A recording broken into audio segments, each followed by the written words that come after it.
we have done is I got two switches up here. They are not connected together. I went and put the line console speed in the run config. No point in saving it because once I power it off, it's going to go back to the way it is in the first place. So now, I have rearranged my switches, put them on a different side of the room, so I could just do this with ease. And of course, the console cable or port is always on the other side of the other switch. All right.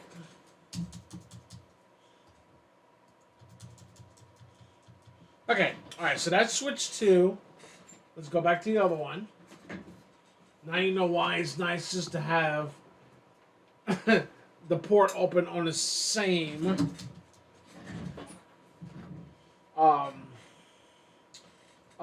console speed. So VT, I'm gonna say host name, switch 1. Okay, all right. So now,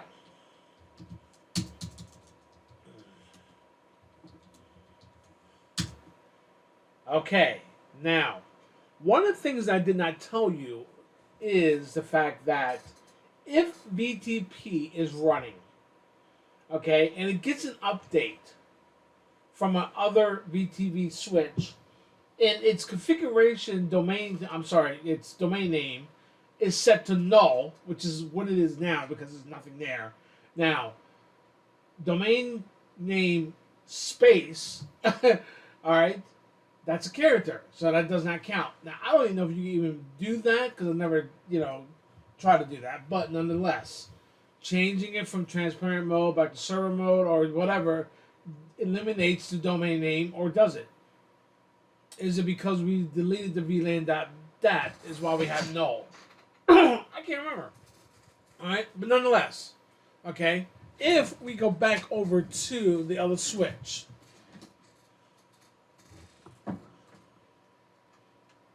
God, that's annoying.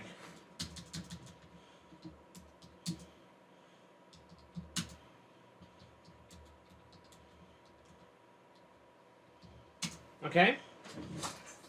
Notice that we are revision 1, and our domain name is Kyle 2. Okay.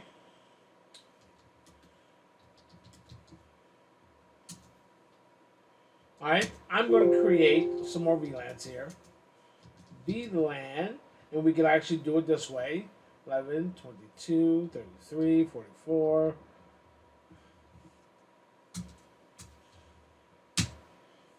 All right, exit.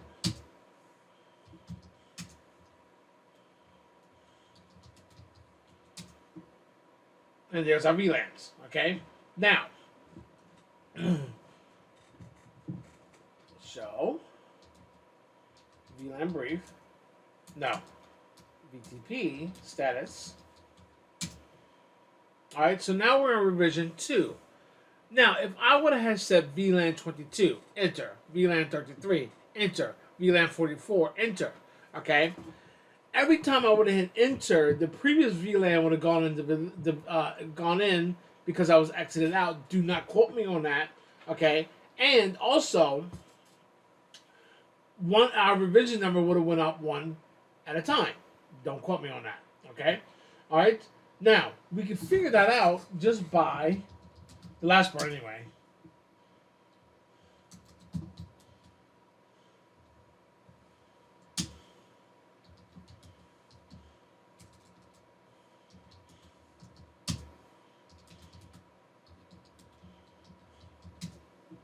Okay, notice that we have 3.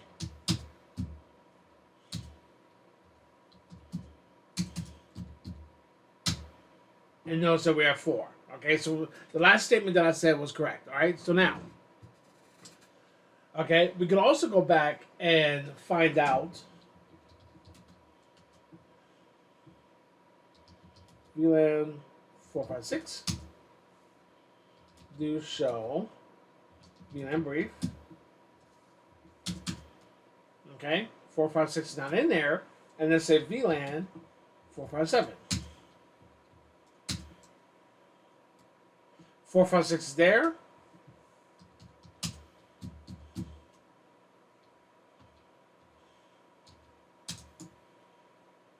And now 457 is there, okay?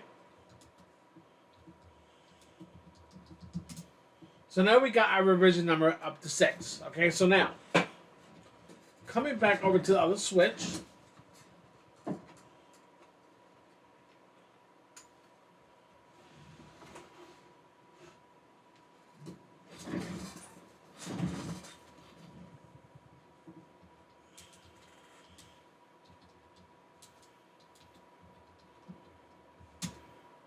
Okay, now, I am going to connect FAO24 to FAO24, and let's see what happens. Okay, because right now we are revision 0, no domain name. Okay?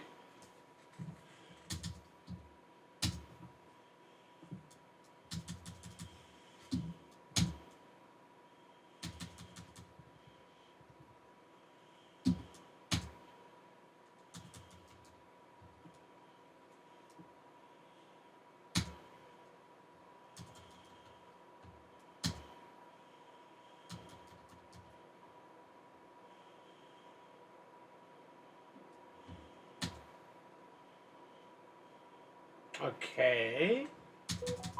VLAN 1 came up. Still nothing. I'm going to give it a few minutes, another minute.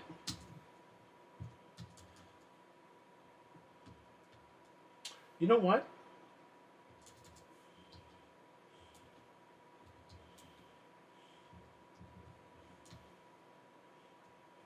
Okay, let me go check the other one. Going back over to switch 2 here.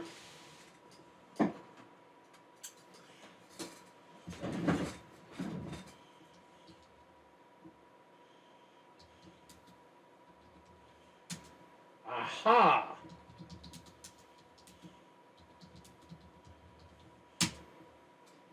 Okay.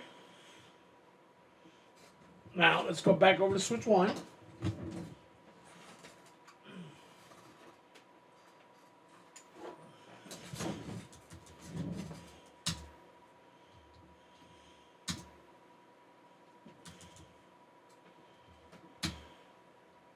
Okay, now.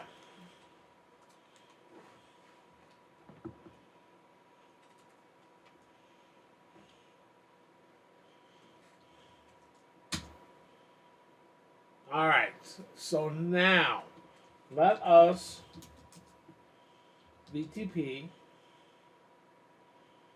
domain call 2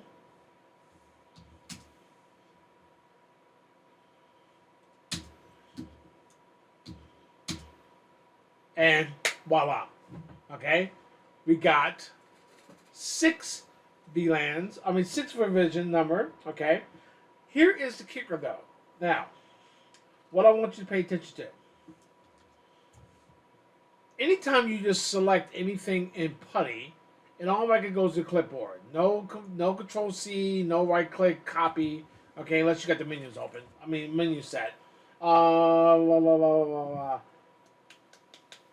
Okay, and what I mean by menu set, by default, right-clicking in a PuTTY window automatically pastes within the clipboard.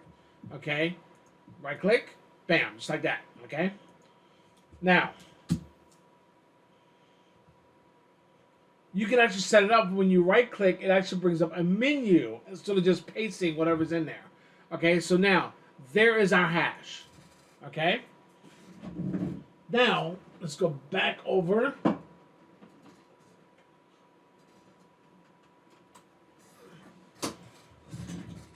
Number 2.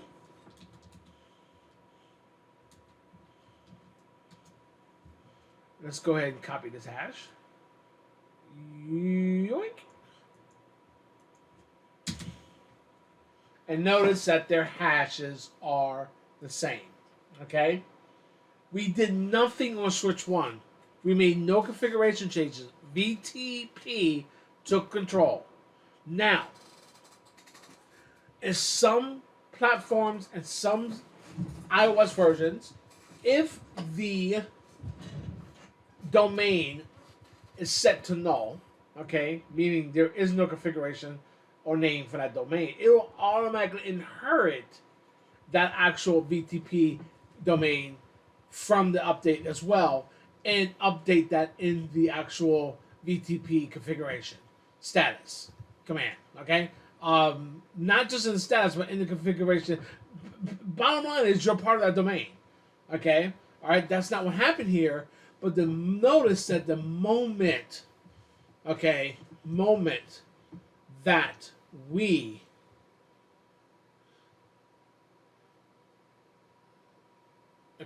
we're on the moment that we put in the domain it took. All right, so on switch 1, okay, let's go ahead. This is where the domain name is not set yet, okay, and now let's copy this hash.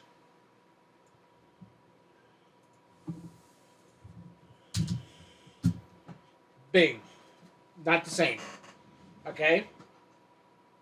So remember, if you're having problem with configurations, this is your main troubleshooting method is a hash. Okay? Every switch in your domain should have all the VLANs. Okay? And the same hash.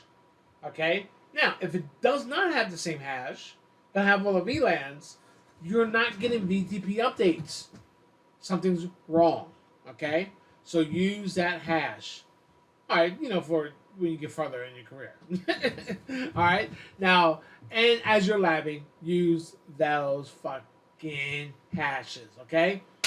Guys, VTP is very simple. You gotta be on the same domain name, gotta be on the same password. Okay? Alright?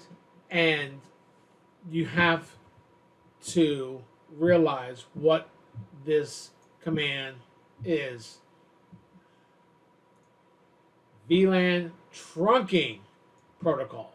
So now if we go back out to Google here,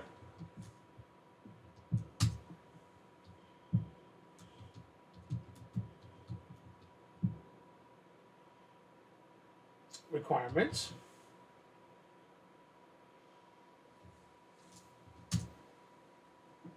okay,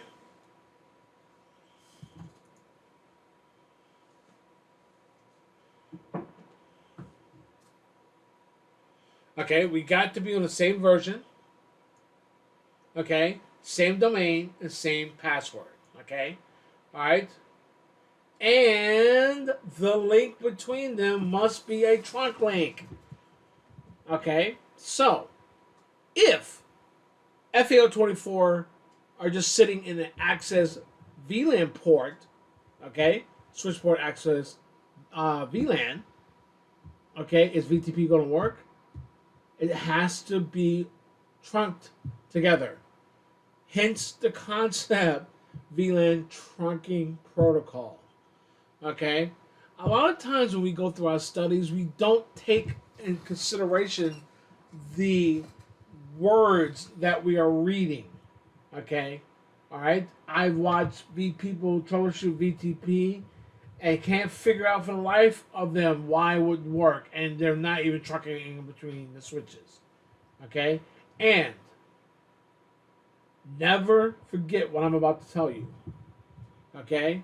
You do not have to have a trunk in between two switches in order for those switches to communicate. Okay? A lot of people will tell you you have to, and they're incorrect. Alright? Okay? So, make sure for VTP, you have a trunk between those switches. Okay? Alright? Now, hey, quick lab again. See you on the next one. Be strong, be determined, be Cisco.